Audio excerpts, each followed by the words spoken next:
പ്രിയപ്പെട്ടവരെ, നമുക്ക് അള്ളാഹു നൽകിയിട്ടുള്ള ഈ അവസരം ഓരോന്നും, ഈ സമയം എന്ന് പറയുന്നത് നമ്മുടെ ആയുസ്സാണ്. ഈ മണിക്കൂറുകൾ നമ്മുടെ ആയുസ്സാണ്. ഒരിക്കലും തിരിച്ചു വരാത്ത ആയുസ്. സമയം ഒരിക്കലും ഇനി പിറകോട്ട് പോകുന്നില്ല, മുന്നോട്ട് കടന്നു പോവുകയാണ്.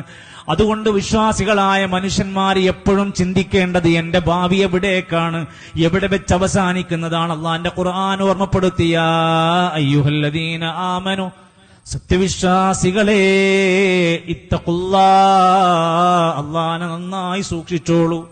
എല്ലാം നൽകിയ പടച്ച റബ്ബിന്റെ കൽപ്പനകളെ പാലിച്ചോളൂ. അവൻ വിലക്കിയതിൽ നിന്ന് ഒഴിവായി ജീവിച്ചോളൂ. തഖ്വ പാലിച്ചോളൂ. വൽതൻദുർ നഫ്സും മാ ഖദ്ദമത് ലിഗദിൻ വത്തഖുല്ലാഹ്,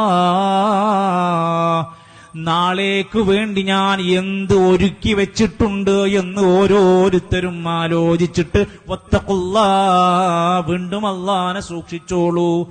ഈ സമയത്ത് കടന്നു പോകുമ്പോ പ്രിയപ്പെട്ടവരെ, ശ്വാസം ഒന്ന് നിലച്ചാൽ, ഈ രക്തഓട്ടം ഒന്ന് അവസാനിച്ചാൽ, ഹൃദയത്തിന്റെ പ്രവർത്തനം ഒന്ന് നിലച്ചുപോയാൽ നമ്മുടെ പേര് പിന്നെ മയ്യിത്ത് എന്നാണ്. പണിയെടുക്കാനുള്ള, അധ്വാനിക്കാനുള്ള സമയം കഴിഞ്ഞു. സ്വതക്കന്റെ സമയം കഴിഞ്ഞു.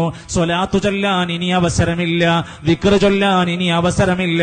മഹാന്മാരുടെ, ഔലിയാക്കന്മാരുടെ, സിദ്ദീഖുമാരുടെ, ശുഹദാക്കന്മാരുടെ പാത അന്വേഷിച്ച് ഇൽമ പഠിക്കാൻ ഇനി അവസരം കിട്ടൂല. അവന്റെ പേര് ഇനി മയ്യിത്ത് എന്നാണ്.